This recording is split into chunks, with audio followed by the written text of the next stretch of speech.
Ahora sí. Bueno, entonces vamos a empezar con un concepto básico, que es el concepto de salud, que según la Organización Mundial de la Salud, que se puso ahora bastante conocida por el tema de la pandemia, es un estado de completo bienestar físico, mental y social. Esto es en contraposición a lo que se definía antes como salud, que era la ausencia de enfermedad, que es algo bastante lógico de definir, porque en realidad nadie se preocupa mucho por la salud. No es que uno se levanta a la mañana, se mira al espejo y dice, uy, qué sano que estoy, sino que en realidad se preocupa cuando está enfermo o hay alguien cercano enfermo, y en este momento en particular me parece que eso cobra bastante más relevancia, porque hay un peligro de estar enfermo en todo el mundo, ¿no?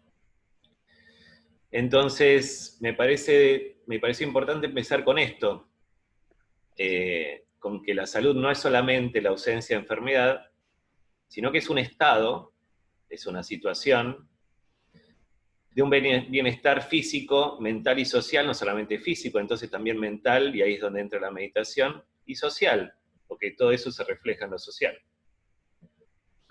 Y resalto lo de completo, porque quiere decir que siempre podemos estar mejor.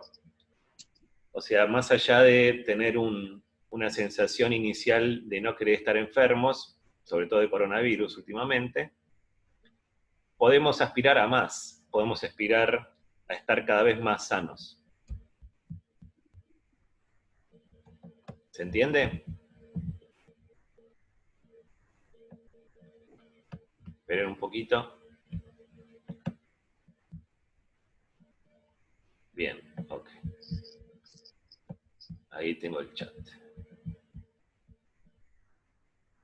Ok. El problema con el tema de la salud es que, no sé, uno compra una mesa y ahí queda, y se puede ir deteriorando con el tiempo, puede sufrir algún cambio, se la puede arreglar. Pero nuestra salud está desafiada de alguna forma por cambios.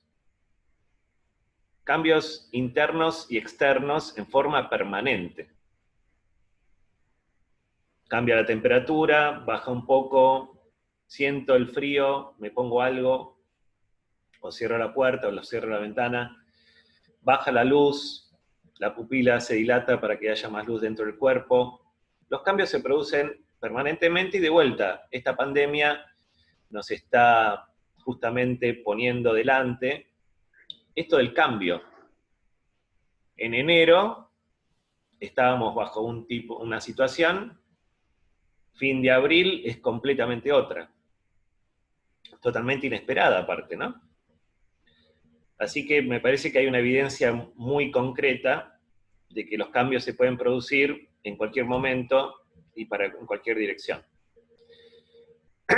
Y un concepto de salud es que justamente la salud es también la capacidad de ajustarse al cambio, de adaptarse al cambio, una capacidad de cambio que tenemos adentro y de mantener el equilibrio, tanto interno como externo.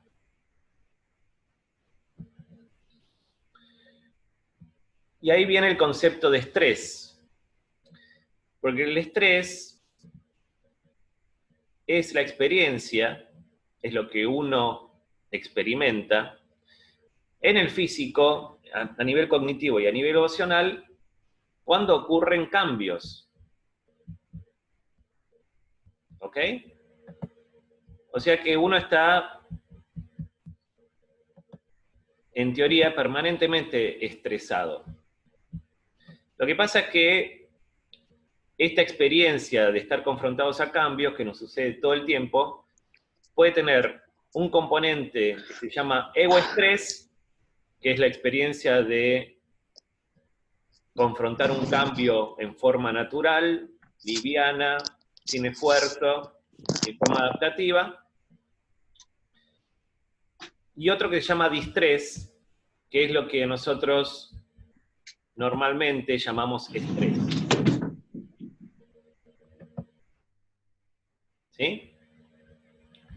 Entonces hay que diferenciar ese distrés, que es el que normalmente llamamos estrés porque no respondemos bien al cambio, y el estrés, que es lo que nos está manteniendo sanos todo el tiempo.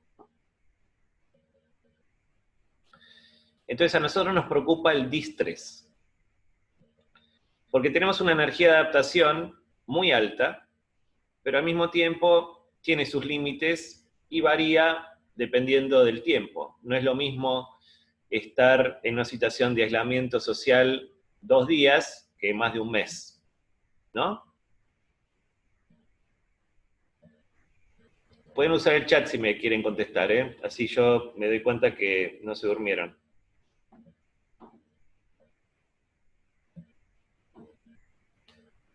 O pueden hablar también si quieren.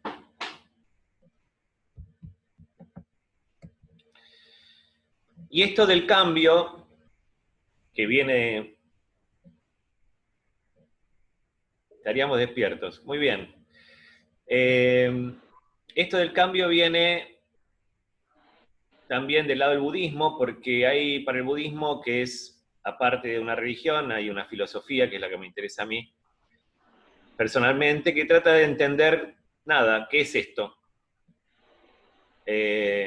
Muy bien, Mónica ahora ya está escuchando. ¿Qué es esta realidad? ¿De qué se trata esta existencia? ¿Qué es la mente? ¿Dónde está? ¿Cómo funciona? ¿Cómo puedo hacer para vivir mejor? Y el budismo habla que la existencia tiene 3 características. Una es la ausencia de ego o anatman, que eso lo vamos a ver más adelante. No quiero irritar mucho al ego todavía, en forma tan directa, como para decirle, ego no existís, como se dice en la cancha. La otra característica es que existe el sufrimiento, que como venimos viendo o vimos el otro día en las meditaciones diarias es algo opcional, también lo vamos a ver con más detalle. Y la otra característica es la impermanencia, o sea que nada permanece inalterable. Esta característica de impermanencia es tan fundamental para el budismo que lo toma como una de las 3 características esenciales de la existencia, y lo resumo en una frase que se las voy a taladrar durante toda la charla, que es que lo único inmutable es el cambio. Lo único que sabemos que va a suceder en nuestras vidas es que algo va a cambiar, y si no, pregúntenle al coronavirus. O sea, ni bien uno nace, que es la única certeza que tenemos es que nos vamos a morir. Porque de hecho, digo, si hubiera habido en la historia una excepción en, no sé, miles de millones de personas, bueno, vamos por ahí. Yo qué sé, capaz que me toca, pero no. Y miren qué cambio tan profundo que es para la vida no estar vivo, ¿no? Pero eso no solamente pasa con lo que sucede afuera, sino que con lo que sucede adentro. Y la biología coincide perfectamente con lo mismo, porque nosotros estamos cambiando, el cuerpo mismo está cambiando todo el tiempo. Entonces les traje, a ver, esta pequeña película de lo que nos está pasando ahora en el intestino, porque hay ese tubo es el intestino delgado, y ustedes pueden ver ahí que hay como unos deditos, que es donde todo lo que uno come va entrando, y el intestino tiene la función de decir, bueno, esto me hace bien, lo tomo, esto no me gusta, o es tóxico, lo desecho. Entonces necesita células que estén jóvenes y vivas y dispuestas a hacer esa función lo más jóvenes posibles, y entonces acá abajo tiene unas células madre en estos agujeritos, estas criptas que se llaman, que en este experimento, si quieren, se van a colorear de un color azul, perdón, de este color, que después va a permitir que se puedan ver las células nuevas de intestino que van creciendo. Y esto es lo que nos está pasando. Nosotros tenemos células nuevas en el intestino que van creciendo y de alguna forma ahora vamos a ver reemplazando a las que ya tienen cierta edad. Porque las que tienen cierta edad y ya cumplieron su función, se van. Ahora lo vamos a ver arriba en la punta del dedito. Entonces hay células madre en todo el cuerpo que van renovando. Por ejemplo, el intestino en 3 semanas. La piel en 2 semanas. Ahí van a ver que se juntan con las otras y las que ya cumplieron su función se van. Tienen un proceso que se llama apoptosis, en donde se van descartando, después viene otra célula, se come esos pedacitos y acá no ha pasado nada. Pero entonces, el intestino, les digo, se renueva en 3 semanas, la piel se renueva en 2, la sangre, hay un tipo de glóbulo blanco, que seguramente lo habrán visto en algún análisis de sangre, se llama neutrófilo, que se renueva de a 1 millón por segundo. Por segundo, 1 millón. Otro. Los glóbulos rojos, 2 millones por segundo, y así. Puedo seguir toda la charla hablando de cómo se renueva el cuerpo. Pero esto es únicamente para darles una idea de que realmente la biología o la fisiología también dice que lo único inmutable es el cambio. El cuerpo se renueva tanto que nunca es el mismo. Hasta los huesos se renuevan. Entonces la fisiología y la tradición budista concuerdan. Lo único inmutable es el cambio. ¿Ok? ¿Y cuál es el problema con esto del cambio? No sé si lo sienten, pero hay como una resistencia en general a algún cambio. Yo estoy bien así, no me hinchen. O sea, ya entendí esto. ¿Por qué viene algo que me mueve un poquito?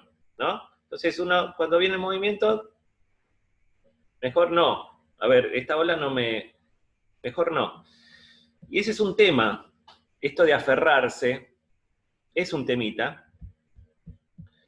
Porque acá, como dice Sogyal Rinpoche en el libro tibetano de la vida y la muerte, que es uno de los libros que están de texto guía de lo que vamos a compartir, que está en PDF para el que lo quiera también, es que este distrés que hablábamos antes, este cambio, esta experiencia de cambio que no es muy adaptativa, tiene que ver con el sufrimiento.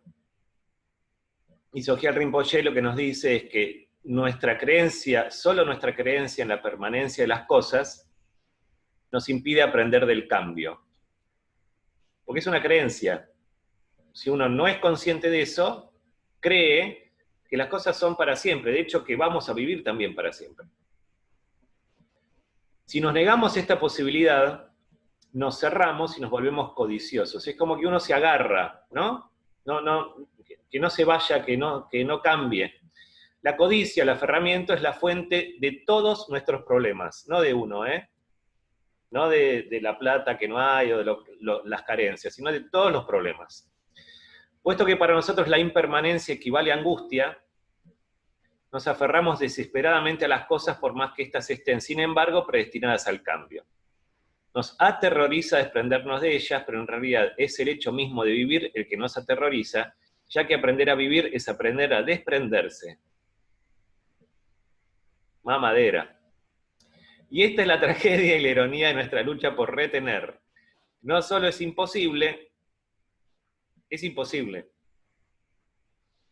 discúlpenme, es imposible, sino que nos provoca el mismo dolor que intentamos evitar. Bueno. Moni dice, ya me amé mi vida, déjemela como está. Algo así. Bueno, el coronavirus, por eso muchos de nosotros lo tomamos como una época de mucho aprendizaje, porque es un cachetazo que puede llegar a traer cierto despertar, aunque un poco fuerte, sobre este tipo de enseñanzas que el budismo viene tratando de transmitir de hace 2500 años y otras tradiciones también. Piensen un poquito, es así. Y a veces la vida nos ha enseñado que es así de forma bastante, en términos de juicio humano, cruel, ¿no? Pero no solamente sucede a nivel emocional, sino que también sucede, como les mostré, a nivel físico. Esta realidad es impermanente. Empecemos, si quieren, a tratar de metabolizar el concepto juntos, que es muy fuerte, porque si atravesamos eso, las cosas son más fáciles. Entonces, ¿cómo correr se hace para que este distrés, este sufrimiento, por lo menos disminuya? Y una de las, obviamente cada uno puede abrevar de las aguas que quiera, pero una de las prácticas que se ha visto que funciona a lo largo de los siglos, y también a veces ahora por medio de los estudios científicos, es la meditación, que es una práctica. Pero ¿qué es la meditación?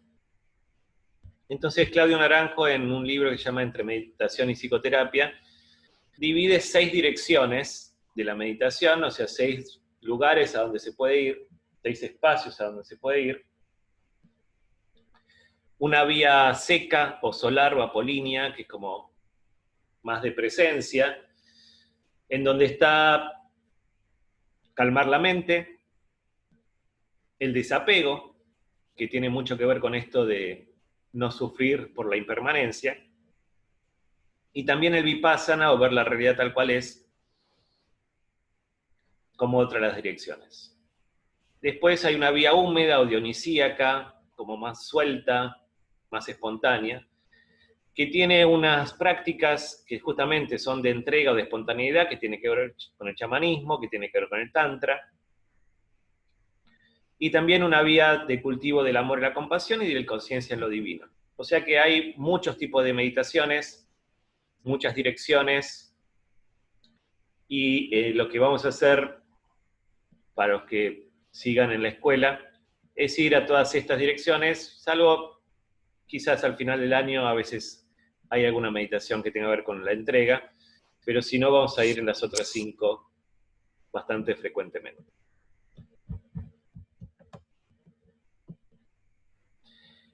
Y cualquiera de estos caminos, según Claudio, llega a la desaparición o si se quiere, a la disminución de la influencia del ego, o lo que otras tradiciones llaman el despertar, que es básicamente la ausencia de sufrimiento. Bueno, entonces, ¿qué efectos puede tener la meditación que hayan sido comprobados por la ciencia? Y lo que se conoce hasta ahora es que la meditación puede afectar los pensamientos, la atención. Hay personas o momentos de personas con atención muy dispersa, la meditación la puede concentrar, se habla como de pasar de una luz tradicional, normal, a un rayo láser.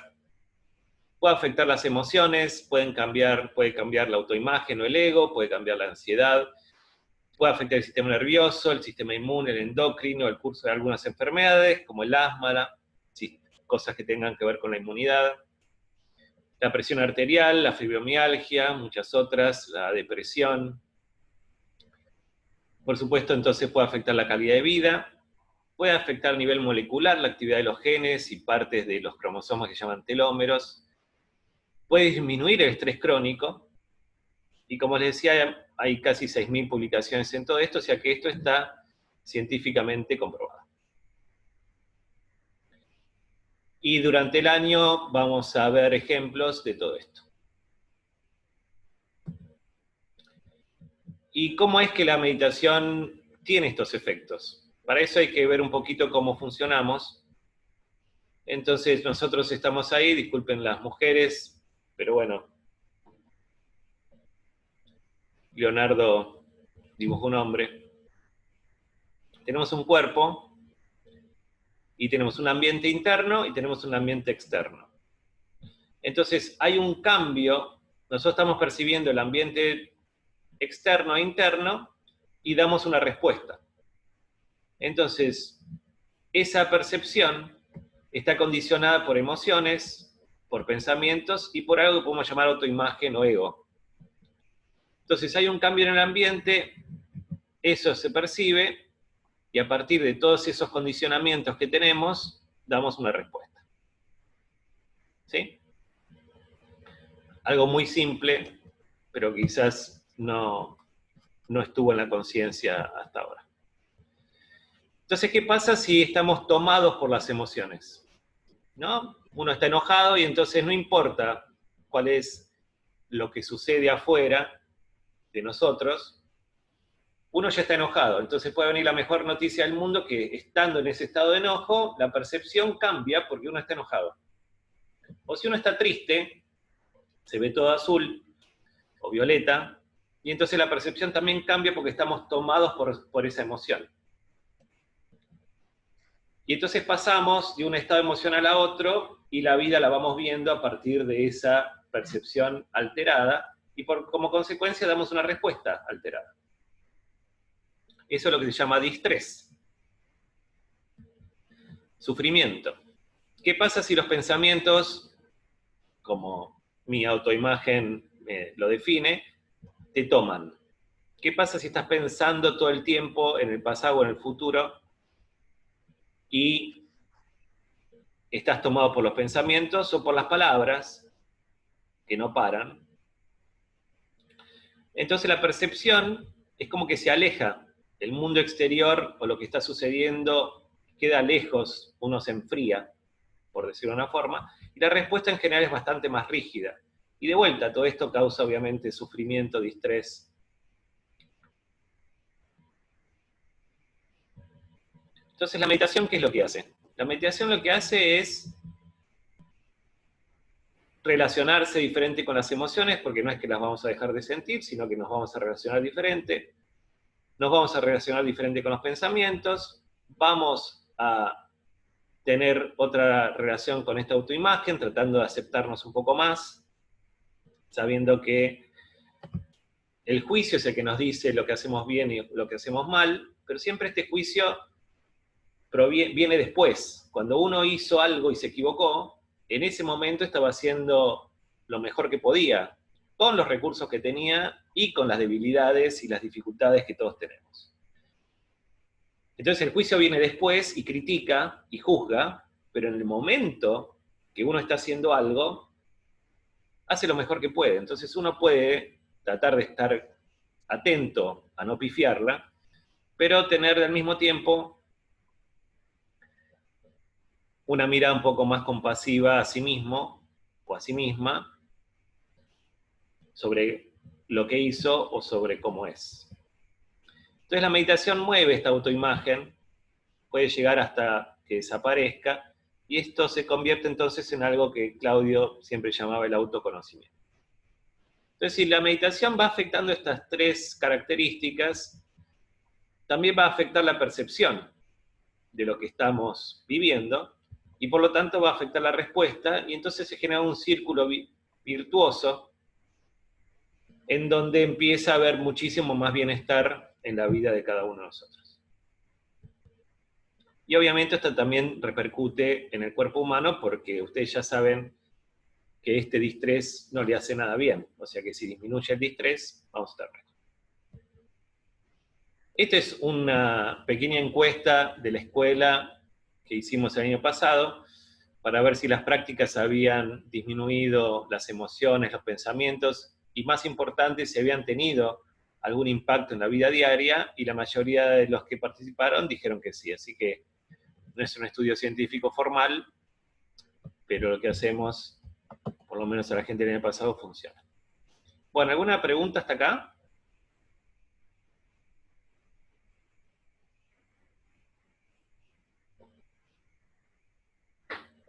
Veo que siguen todos activos, así dormidos no están.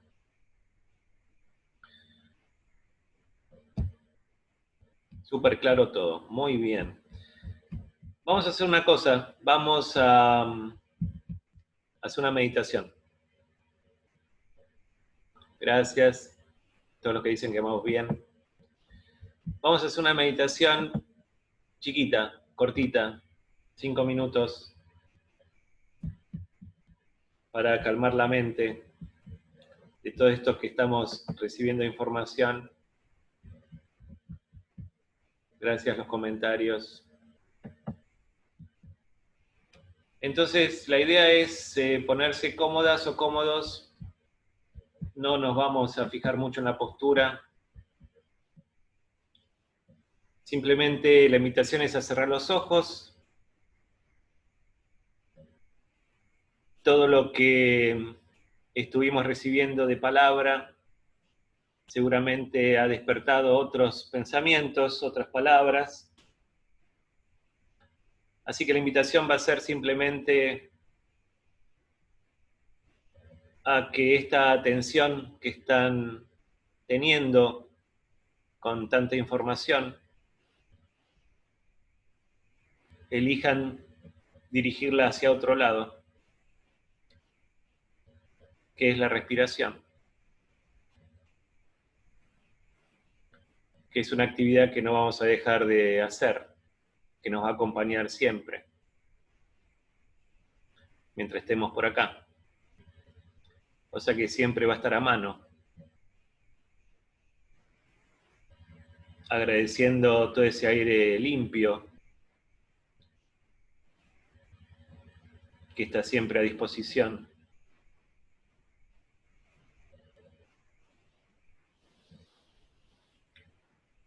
Exhalando todo lo largo que necesites.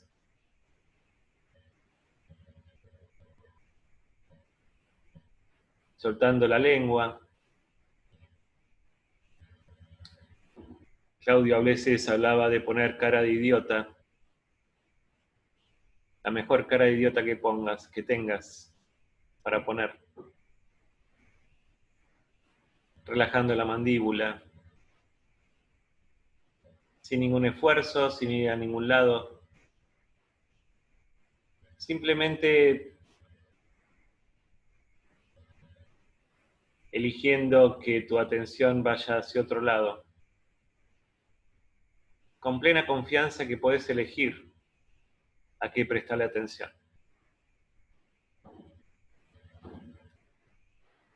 Y la invitación es que elijas a prestarle atención a la respiración.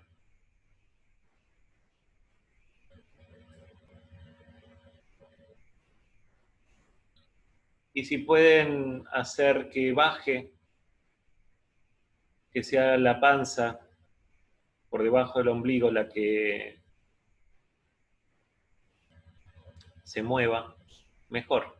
Si no, no importa.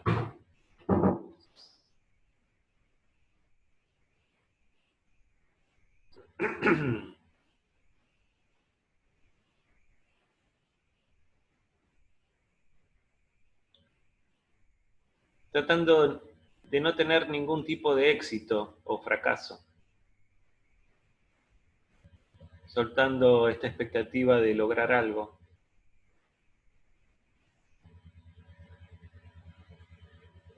que tenemos siempre.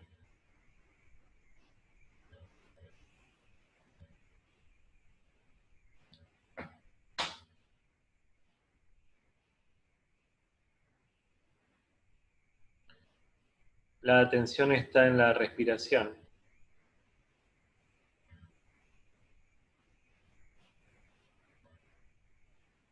que es suave y gentil al centro del vientre.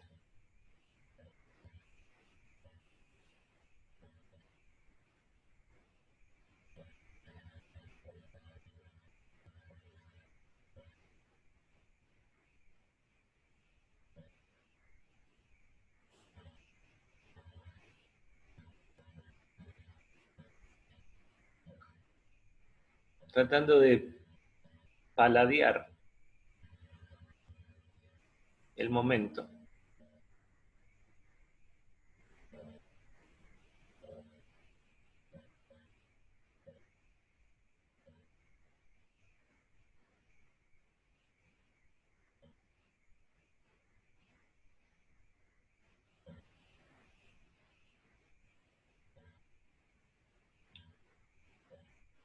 Y muy lentamente te invito a que vayas abriendo de vuelta los ojos sin forzar.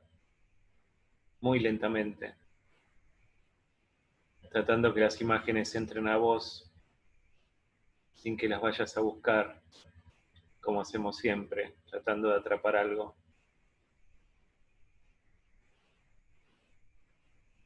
Y el que tengas ganas o la que tenga ganas puede poner por chat si siente alguna diferencia entre estos 5 minutos que pasaron o no. Y quisiera que sean conscientes que esto está a disposición de ustedes todo el tiempo.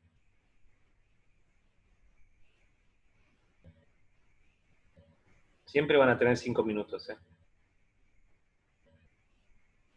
Se los dice el que pensaba que no tenía 5 minutos. Siempre hay un lugarcito cerca. Yo creo que el lugar, uno de los lugares, esta es una confesión, hay un baño en Leluar donde tiene varias horas de meditación mía, porque ahí podía cerrar la puerta nada más. Bueno, nada, eso. Vamos a seguir.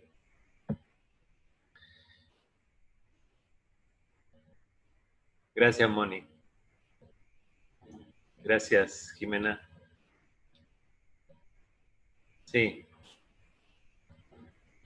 Jimena dice que percibió cuántos sonidos naturales estaban ocurriendo en ese momento, y eso es justamente también parte de ese cambio de percepción. Hay mucha belleza alrededor que ni siquiera nos damos cuenta porque, bueno, tenemos que pagar la factura de luz. Pero bueno, podemos en un momento dedicarle a ver cómo hacemos para pagar y en otro momento 5 minutos de meditación, y capaz que hasta suceden cosas extrañas, como que aparece plata, o la cosa se hace más fácil.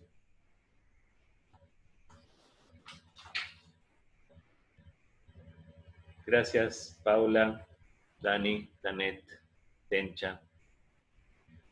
Muy bien. Otra cosa les voy avisando, porque ya se está haciendo la hora, no vamos ni por un cuarto de toda la charla. Es que lo que sí hace la meditación, como les dije lo del perfume, es que los efectos se van acumulando. O sea que cuanto más uno practica, como dice Tencha recién, más fácil uno entra. Entonces a veces son 5 minutos, a veces es 1 minuto. Para los grandes maestros, básicamente, por ejemplo, Daniel Odier, un maestro mío de Tantra, él percibe, siente y la sensación se va, percibe, siente, la asociación se va. La mujer nos decía, para vivir con Daniel es muy fácil porque uno lo pone en el supermercado, por ejemplo, y entonces se queda viendo la caja de cornflakes y dice, ¡ay, rojo, qué rojo, tan hermoso! ¿No? Queda ahí en el pasillo del supermercado. Y así está.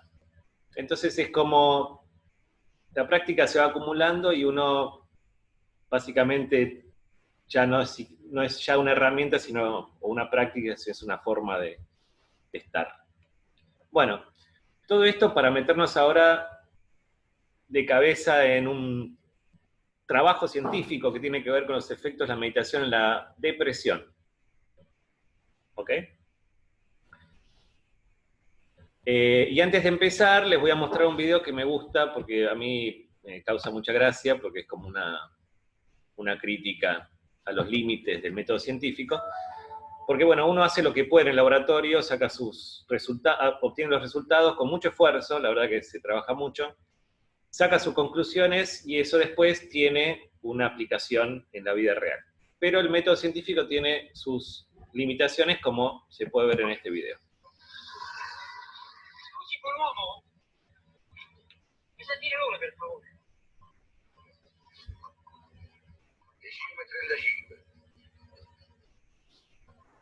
depresivo. 36. Bueno, ahí hay un problema científico. El hombre pregunta la hora, el otro que estaba tirado en el piso le toca las partes al burro y le dice la hora. Y el hombre dice, bueno, ok, confío, y ajusta la hora del reloj, ¿no? Y se va, pero obviamente le quedó una duda, ¿no? Así que ahora va a ser un experimento. Ha mangiato il giochino, eh? No.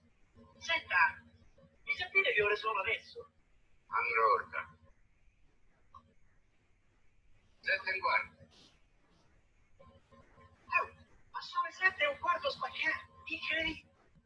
Ma lei come fa a leggere l'ora nelle palle del giochino? Entonces hace el experimento y le da igual. O sea, el hombre hace lo mismo y le dice la hora. Y entonces le cree. Ese es el resultado científico. Entonces la conclusión sería, bueno, no sé, el hombre puede, por la temperatura, porque él se comunica con el asno, el burro de alguna forma, saber la hora. Y a veces las explicaciones son diferentes.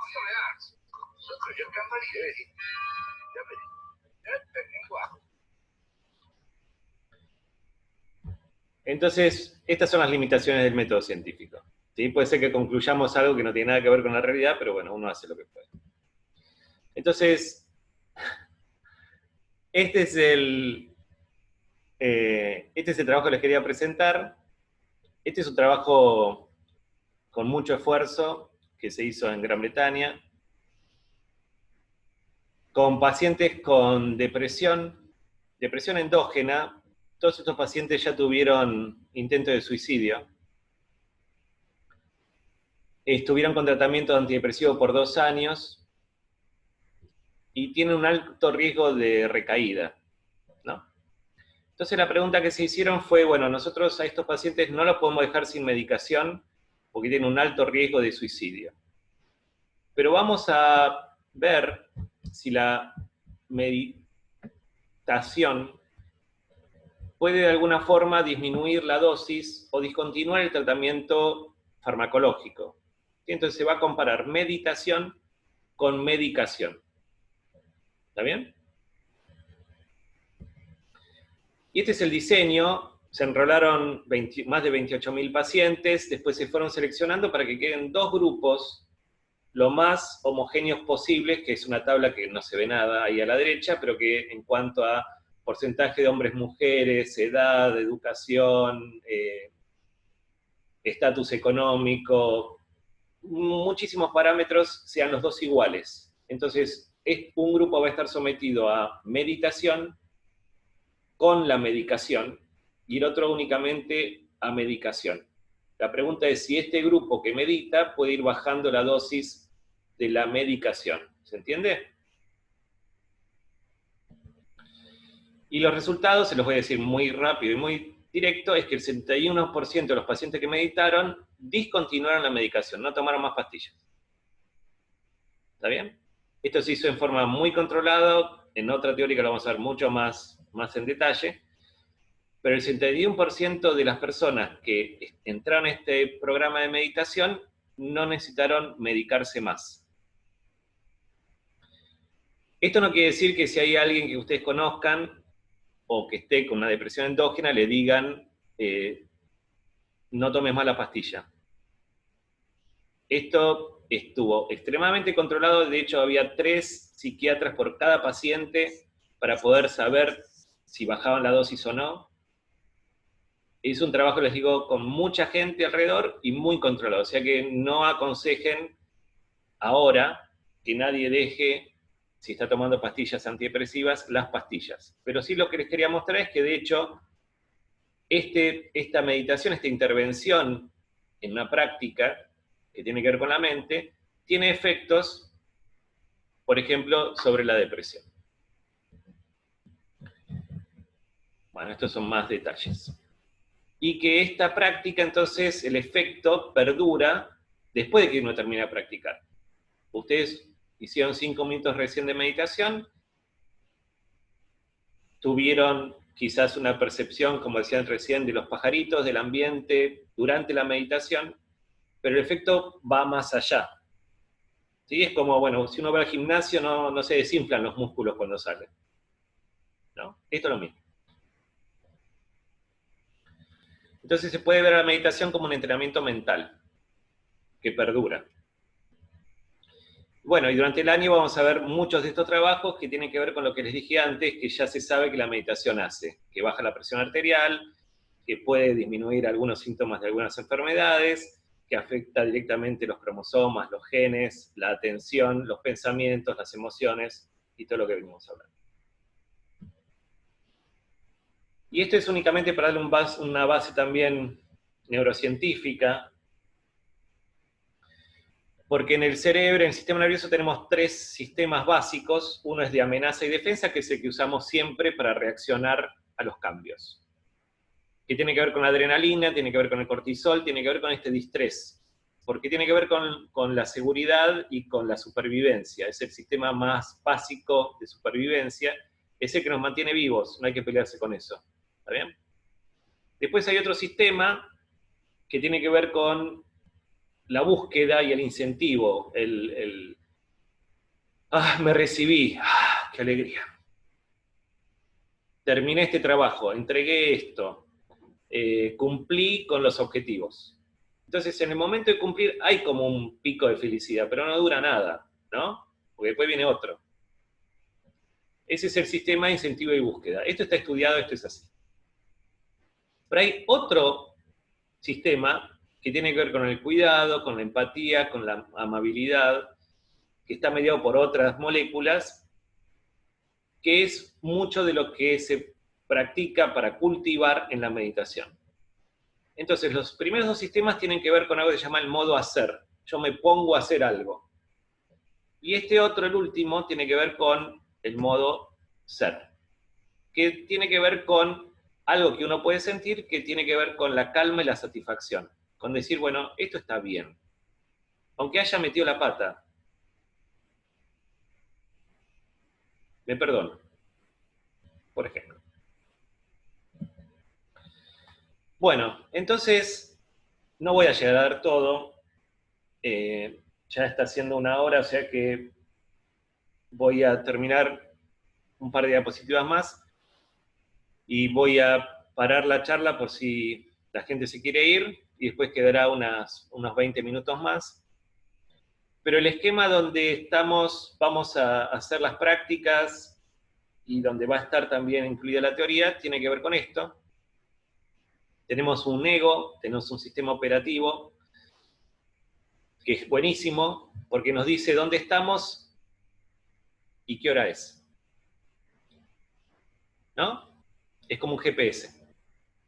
Eso lo podemos llamar ego, que tiene sus características y sus complejidades, pero atrás de eso, o adentro, o en otro lado, hay algo que el budismo llama mente, conciencia, otros lo llamamos ser.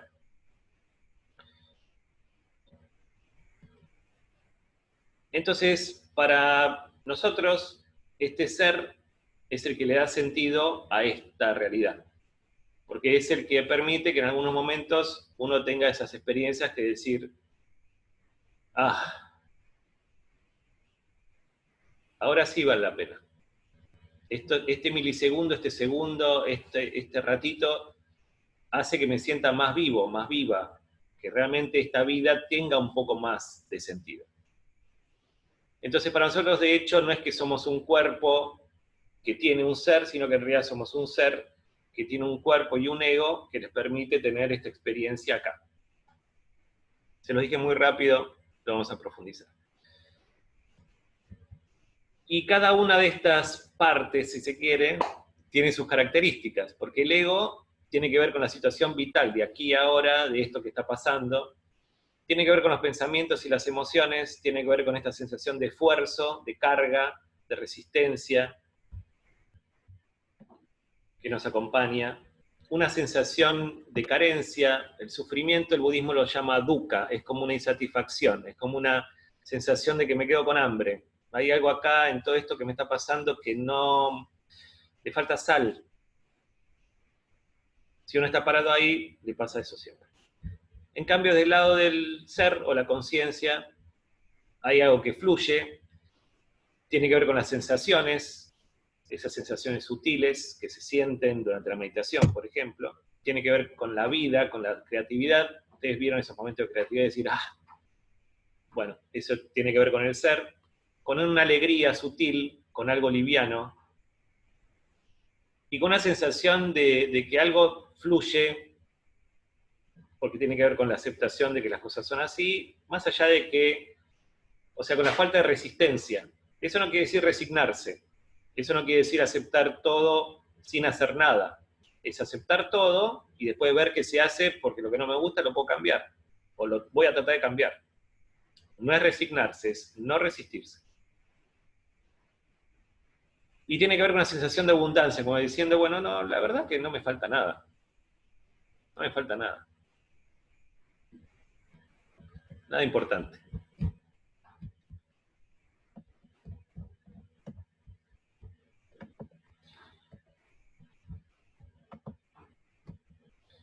Y el ego tiene que ver con el tiempo psicológico, con el pasado. Nosotros miramos todo lo que nos está pasando ahora desde el pasado, con nuestra identidad, con quién somos.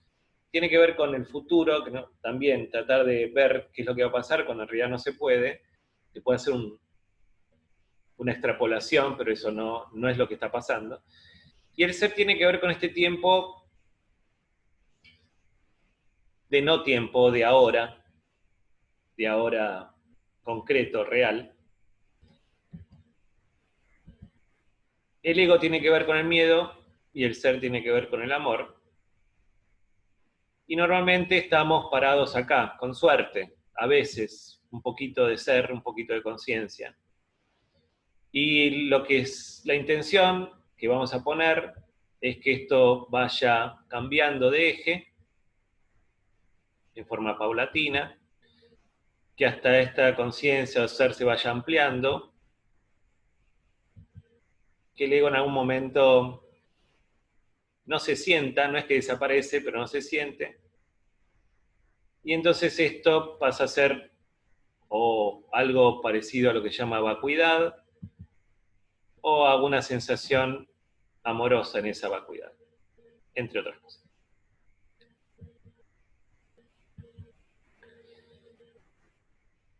Y este ser aparece cuando la mente está inmóvil o en calma, y por eso se habla de calmar la mente como una de las primeras prácticas de meditación antes de hacer alguna otra dirección. De ir en otra dirección. Bueno, son las 12:05. Si quieren cerrar la charla acá, la cerramos. Para los que se quieran quedar un poquito más, vamos a entrar en la compasión.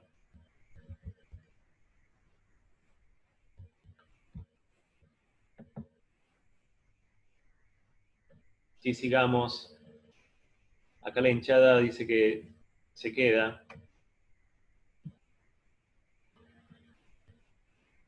Bueno, ya hay 4, 5, 6. Bueno, seguimos. Entonces, nuestra visión es bastante ecléctica en cuanto a quiénes son los maestros, qué tradición vamos a honrar. Pero nos vamos a enfocar en lo que tienen todas en común, que es esto de que todos los caminos llevan a una unidad, que tiene que ver con esto el amor, que es una palabra que realmente no expresa para nada lo que estoy queriendo decir. Quizás compasión es un poco mejor, pero está un poco bastardeada. Pero tiene que ver con una belleza, tiene que ver con quizás una belleza que alguno siente cuando lee un poema, cuando está arriba en un escenario, cuando tiene un gesto de generosidad, cuando está en calma, cuando, no sé, cada uno tendrá su color para esto. Entonces, para empezar a hablar de la compasión, volvemos al mismo esquema de antes, y la pregunta es, ¿qué es lo que pasa si lo que cambia en el ambiente viene de otra persona? Epa, es algo que ya no puedo controlar tan fácil como una cuchara, un tenedor en la mano, sino que es otra persona que se mueve, que aparte me puede llegar a hacer mal, me puede llegar a hacer bien. ¿Qué es lo que estará pensando? ¿Qué quiere de mí? Entonces, ¿cómo se percibe esos cambios que traen la comunicación y la relación con otra persona? Desde nuestro punto de vista, todas las personas que nos interactuamos son maestros y maestras. Siempre nos traen algo. En ese sentido. Algo bueno para disfrutar o algo malo para aprender. Y no hay mucho más. O es bueno o es malo, ¿no? Desde el juicio también.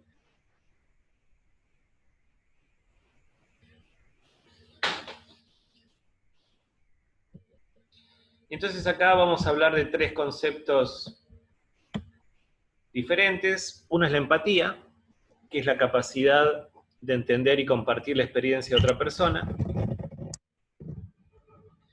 Eso está muy bueno, porque si no seríamos medio sociópatas o de todo. Pero esta capacidad permite ponerse en el lugar del otro. Muchos de los que conozco de acá de este grupo tienen una empatía muy desarrollada. Y eso está genial. Pero la empatía por sí misma puede llevar también a cierto desgaste, porque se está siempre afuera en el otro, y a veces aparte estando en el otro que está sufriendo, si no se hace nada, puede venir algo como un síndrome de desgaste o de burnout, como si fuéramos médicos en una terapia intensiva. Y entonces quería traerle otros dos conceptos. Uno es el altruismo, que es el deseo de que otras personas sean felices. Porque sí, como cuando uno tiene una fundación y simplemente quiere que la gente esté mejor.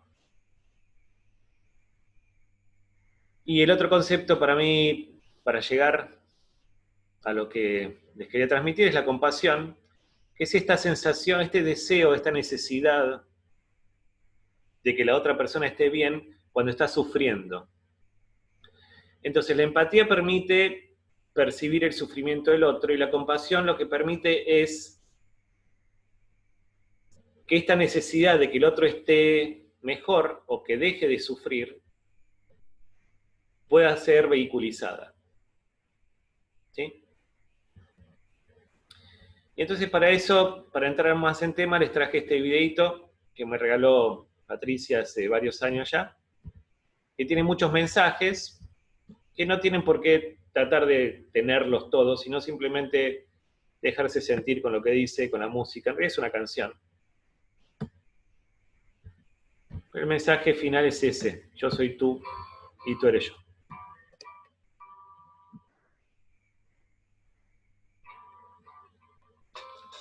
¿Se escucha? Es mucho más alucinante que la imaginación. La representación de una verdad existe en algún punto del universo. Si lo podemos imaginar, en algún lugar del cielo existe. ¿Qué es real? ¿Qué es real? Que somos dioses es real. Que solo hay una energía. Que somos lo mismo. Que si te duele, me duele. Si te ataco, me ataco. Que somos uno. Todo. Todos somos. Que tú eres yo. Que somos luz.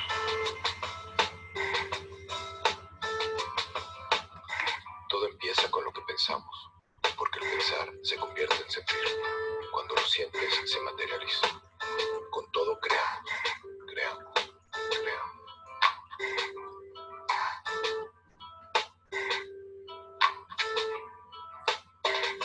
Dos sentimientos, amor o miedo, no hay más.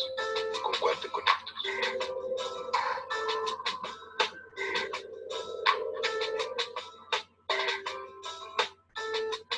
Todos somos todo, somos todos, todos. Yo soy los niños, la lluvia, el canto, las aves, el gran sol central, la llama violeta, que sana, que sana, que sana. Somos luz en cuerpos humanos, que venimos a recordar que cada pensamiento crea.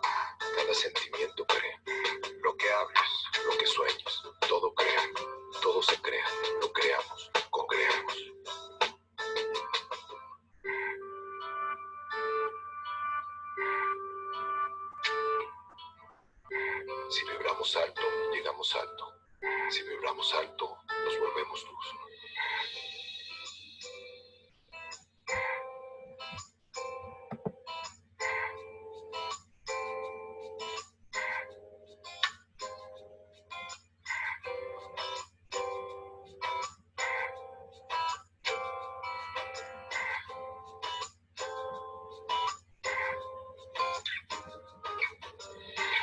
Pido perdón a los que he herido, a los que he dañado.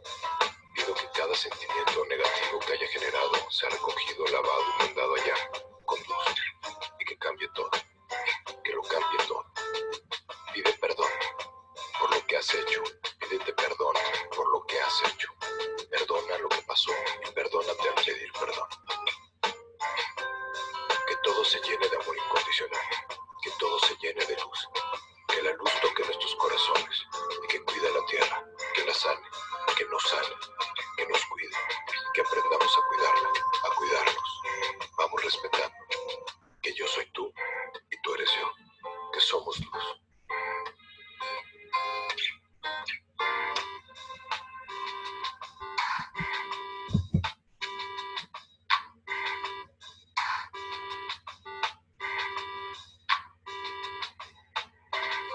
Si me hieres, te hieres. Si me duele, te duele. Si a la tierra le duele, nos duele a todos. Nos duele lo que sufre el otro. Vamos ayudando en lo que podamos para todo es perfecto. Tiene que ver con todo y nada es lo que parece. Llénate de amor. Bendice tu vida, tu sol, tu mañana, la sonrisa a tu gente. Agradece el aquí y el ahora. No hay más. Lo pasado y lo futuro no existen. Solo aquí y ahora. Aquí y ahora. Vamos a vivir sin miedo. Vamos a vivir sin culpa. Vamos diciendo adiós al rencor, adiós al remordimiento y adiós al dolor. Que con esto todo cambia. La vida cambia. Y como luz reconocemos el camino a casa. Porque vamos a casa. Para que no pase el toque. Gracias, Padre. Hasta luego. Hecho está. Hecho está. Hecho está.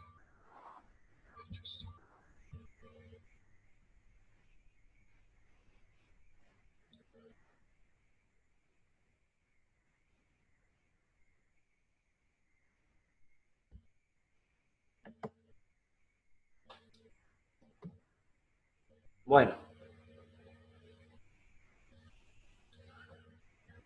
todo cambia. Vamos a entrar en la compasión, desde el lado científico. Pero como les dije antes, hay unos 3 sistemas cerebrales, mentales. Gracias por los comentarios. Sí, Paulita.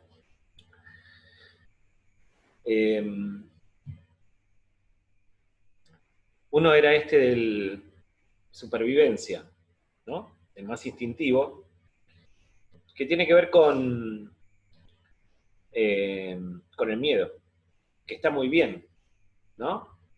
Porque de chico, de chica, teníamos que aprender, bueno, esto es fuego, nos metamos la mano porque nos quemamos, y eso sigue y está muy bien. Pero parece que como que hay una opción entre, si uno está con mucho miedo, es difícil sentir esta sensación más amorosa, ¿no? Es como, tengo que poder elegir. Entonces les quería mostrar unos estudios de eso.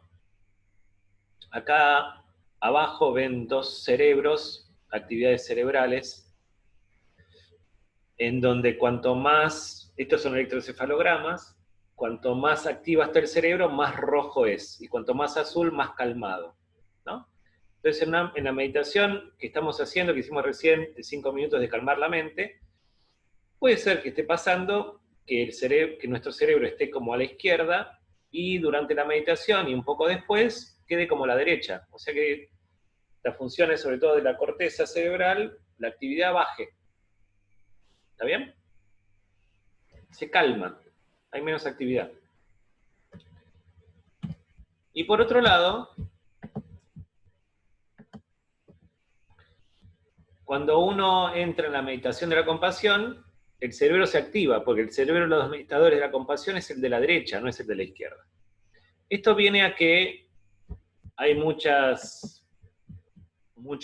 he visto un par de divulgadores hablando de que la actividad cerebral durante la meditación disminuye. Eso depende del tipo de meditación. La meditación para calmar la mente disminuye, pero en la meditación de la compasión aumenta. ¿Sí? Como se ve ahí a la derecha. Entonces la meditación afecta la actividad cerebral, pero distinto, dependiendo del tipo de meditación. ¿Sí? Y acá lo que les quería mostrar es esto, la actividad cerebral correlaciona con las horas de práctica de cada meditador. O sea que lo que decíamos antes, cuanto más se practica, los efectos de la meditación son mayores. En este caso es actividad cerebral durante la meditación de la compasión. ¿Se entiende?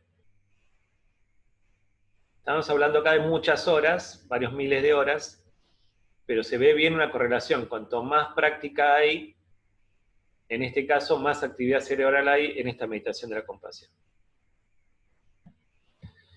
Y este es un trabajo que les quería traer también, que no hace mucho, de un grupo coreano, porque justamente la hipótesis que manejó es que si está este sistema o hay como una opción entre tener miedo y sentir, o sentir miedo y sentir amor, la meditación de la compasión tendría que bajar de alguna forma ese miedo, ¿no? Y hay una región del cerebro que se llama amígdala, que no es la que quizás algunos no tienen y que después nos mandaban a tomar helado. A mí no me la sacaron, pero yo quería que me la saquen para ir a tomar helado, que son las que están acá atrás, al lado de la campanilla, o en la zona esa. Esta es una región del cerebro que está bien en el medio del cerebro, que se llama amígdala, que es como una especie del control del volumen del miedo. Entonces, cuando uno tiene una sensación de mucha hipervigilancia, diciendo, uy, ¿para qué está pasando acá? La amígdala está bien activada. Y cuando está relajado, se relaja. Entonces, acá lo que quisieron estudiar es qué pasa con la actividad de la amígdala durante la meditación de la compasión. ¿Está bien? Entonces, estudiaron un grupo de 10 personas que meditaban en compasión y 10 personas para compararlos con técnicas de relajación, ¿sí? Pero no meditación. Entonces chequearon antes y después de la meditación y entre el grupo que meditaba y el grupo control. ¿Está bien? Y básicamente, para hacerlo más corto, les muestro acá a la derecha este gráfico, esta línea que va hacia abajo, ¿sí? En donde la actividad cerebral, la cantidad de minutos de la práctica de compasión es inversamente proporcional a la actividad de la amígdala. O sea, cuanto más horas de práctica de compasión tuvieron estas personas, menos actividad de la región del cerebro que tiene que ver con el volumen del miedo se pudo detectar. ¿Me explico? A más compasión, menos miedo, para hacerlo simple. Así que este trabajo por lo menos dice que eso es así. Entonces, conclusiones generales o mensajes para llevarse a su casa, que la meditación puede provocar efectos en el sistema nervioso que perduran después de la práctica, o sea que se puede ver como un entrenamiento mental a esta práctica de meditación. Que la fisiología y la tradición budista concuerdan, ya esto se los taladré bastante, que lo único inmutable es el cambio. Si uno realmente acepta esto, bueno, baja un poco la resistencia a los cambios, y después, les vuelvo a repetir, no quiere decir quedarse inmóvil, ni resignarse, sino tener la claridad de que ese cambio realmente sucedió, y a partir de ahí ver qué se hace para seguir en esa situación o no. Entonces, ¿qué podemos hacer frente al coronavirus? Y bueno, salir a la calle, no. No me gusta la sensación de estar aislado, sí, no me gusta. Me gustaría salir, ver gente, abrazar, todo lo que hacía antes, pero ahora no puedo. Entonces, no nos resistamos a que la situación es así, pero quizás nos puede servir para, por ejemplo, empezar otra práctica, puede ser meditación, puede ser algo que les haga bien en este tiempo, justamente porque hay otro tiempo y la situación cambió. Así que los invito y las invito a aprender del budismo, a aprender de la impermanencia, a darnos cuenta que quizás vamos a estar un tiempo más, a no pelearse con la situación, a no enojarse con la situación, a aceptarla como es, y a partir de ahí, bueno, ver qué es lo que uno puede hacer para aprovechar esta oportunidad que nos da la pandemia, este tiempo. Y si surge enojo, surge enojo. Y ya. Y sabemos qué va a pasar. La intención es no resistirse a lo que realmente está sucediendo. Y después se ve qué se hace. Y volviendo a la compasión, esto me gusta traerlo, porque dice que un ser humano es parte de un todo al que llamamos universo, una parte limitada en el tiempo y en el espacio. Este ser humano se ve a sí mismo, sus pensamientos y sensaciones, yo diría emociones, como algo separado del resto en una especie de ilusión óptica de su conciencia. Esta ilusión es para nosotros como una cárcel que nos limita a nuestros deseos personales y a sentir afecto por unas pocas personas que nos son más próximas. Nuestra tarea debe consistir en liberarnos de esta cárcel, ampliando nuestros círculos de compasión de modo que abarquen a todos los seres vivos y a toda la naturaleza en su esplendor. Y esto no lo dijo un budista, sino que lo dijo un científico.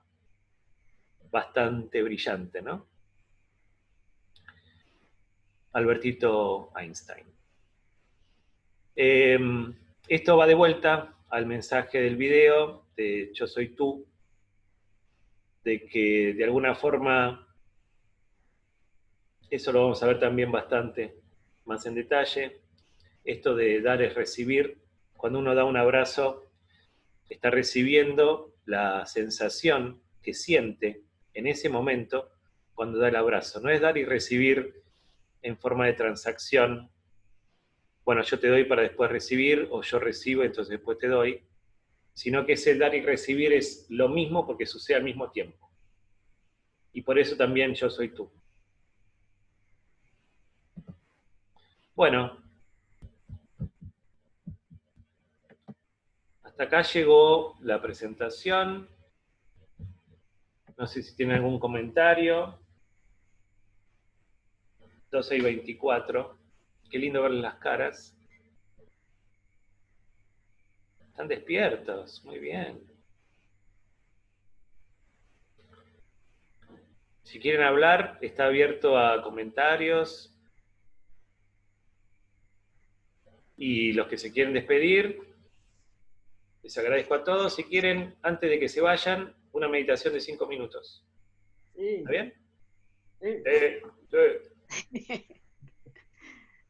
¿Está bien? Los que quieren, ya saben, se pueden ir cuando quieran, acá nadie se ofende. Vamos a hacer una meditación de 5 minutos, después si quiere alguien decir algo y después cerramos. El grupo de meditación diaria ya está abierto para comentarios, así que tampoco puedo quedarme demasiado. Bueno, muchas gracias. Bueno, ya medio... no, hay gente que nunca lo hizo, o lo hizo por primera vez recién. Vamos a cerrar los ojos entonces.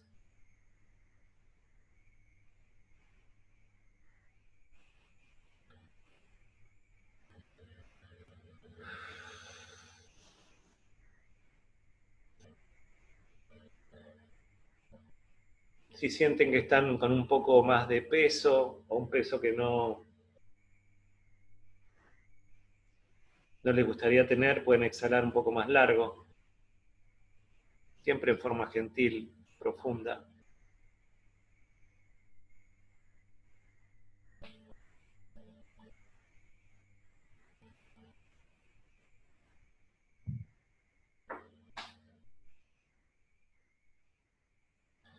Permitiendo que cualquier sonido que perciban también desaparezca, como los pensamientos, como las emociones.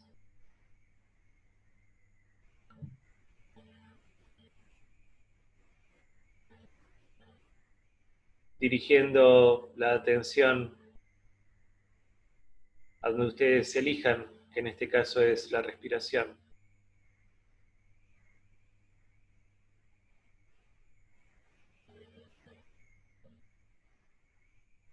Dejando el juicio para otro momento, cambiando la mirada, una mirada más apacible.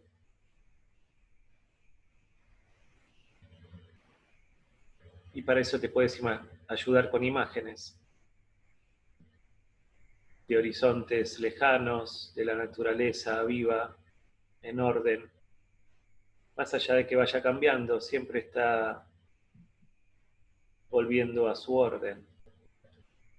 Sobre todo si el ser humano la deja, como en estos tiempos. Los animales vuelven a las ciudades, los ríos vuelven a estar limpios y transparentes, los cielos iluminados. Y así tu mente también se va aclarando. Si los pensamientos y las emociones van quedando un poco más lejos. Sin forzarlas, simplemente haciendo nada. Disfrutando de lo que los italianos llaman el dolce far niente.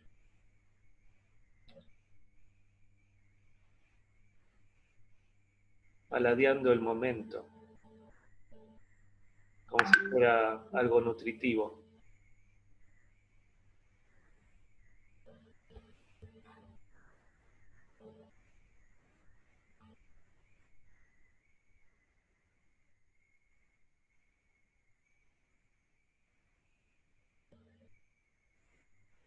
Estando acá.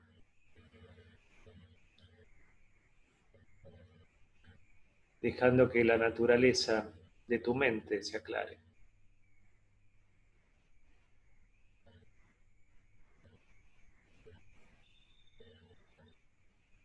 Eligiendo dónde prestar atención.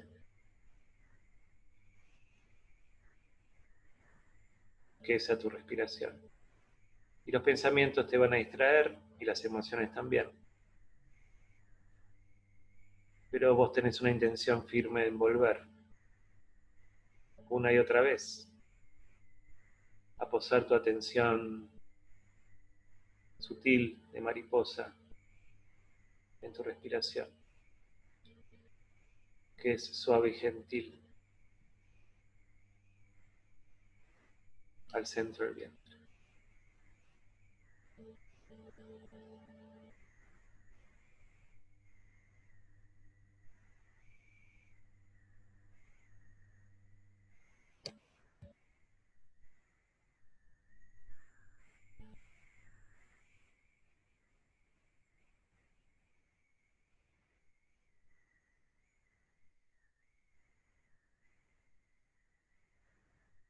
Bueno, podemos ir abriendo los ojos si quieren.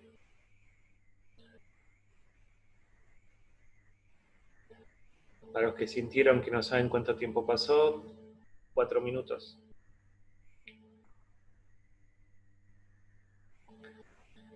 Son como caricias, ¿no? Que uno se da así. Sí, ¿no? Se trata un poquito mejor. No está mal. Lo que les puedo asegurar es que no me necesitan a mí, ¿eh? Háganlo cuando quieran.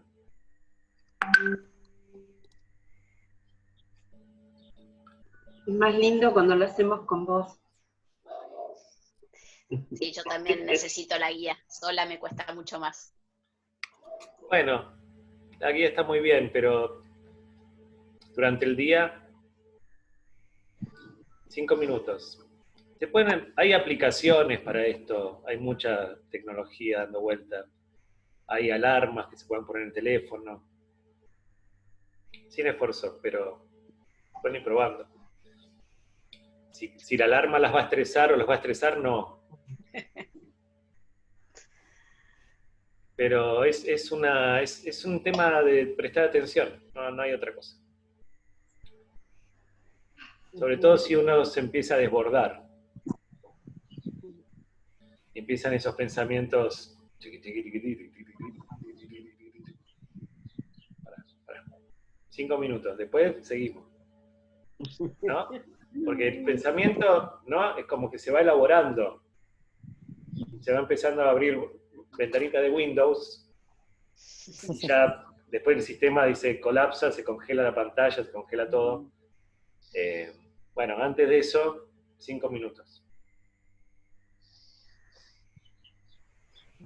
Bueno, Yo solo quiero decir algo. A mí lo que me ayuda muchísimo, ¿se escucha? sí. Bueno, poner música. Hacerlo, quizás más o menos sabemos el orden de lo que cuenta Fer, y ponernos música, lo que dure la música, quizás 5, 3, 4, pero eso me ayuda un montón.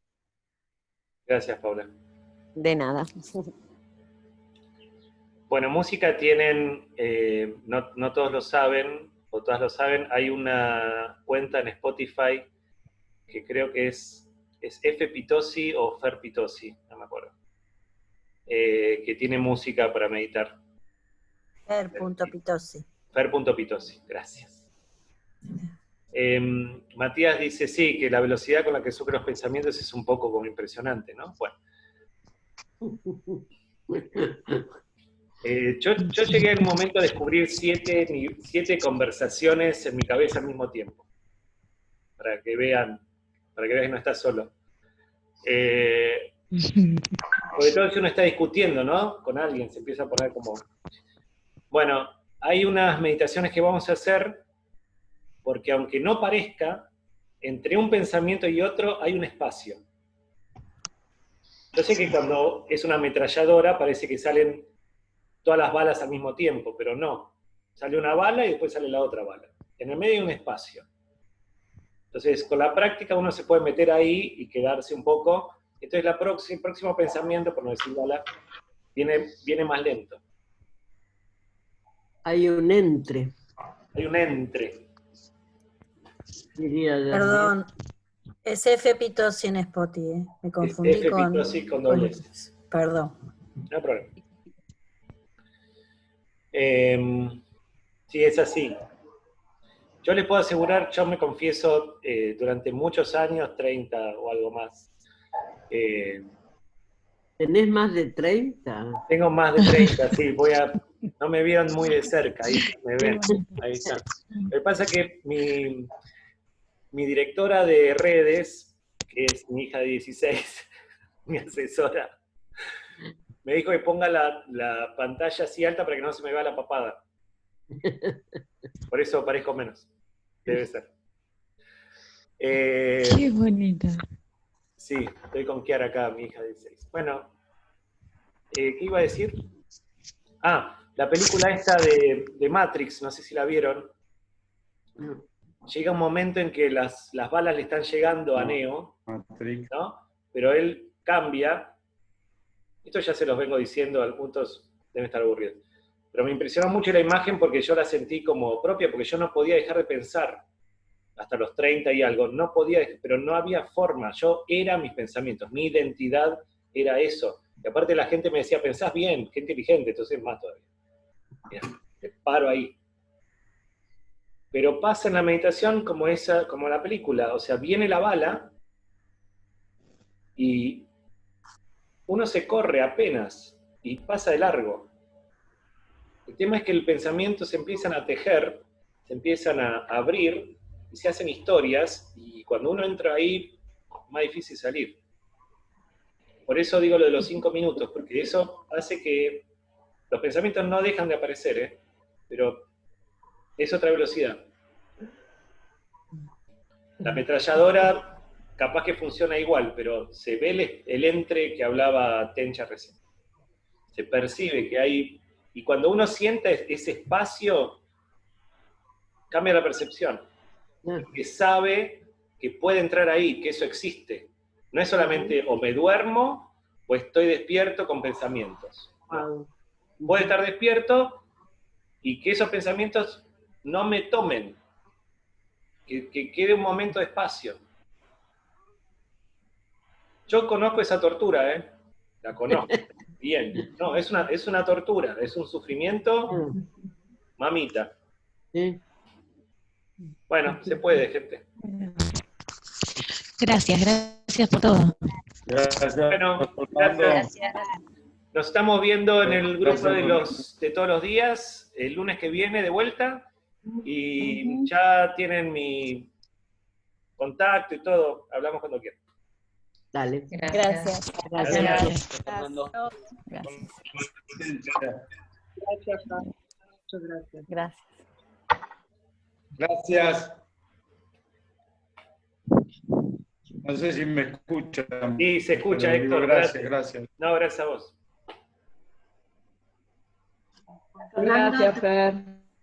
Beso. Fernando, ¿te puedo hacer Muy una lindo. pregunta? Sí, ¿Es el lunes de 7 a 8:30, como siempre? sí, a la tarde, 7, 8:30 de la tarde. ¿Y estás grabando esas sesiones? Hasta ahora no, ahora sí. Vamos a empezar. Perfecto.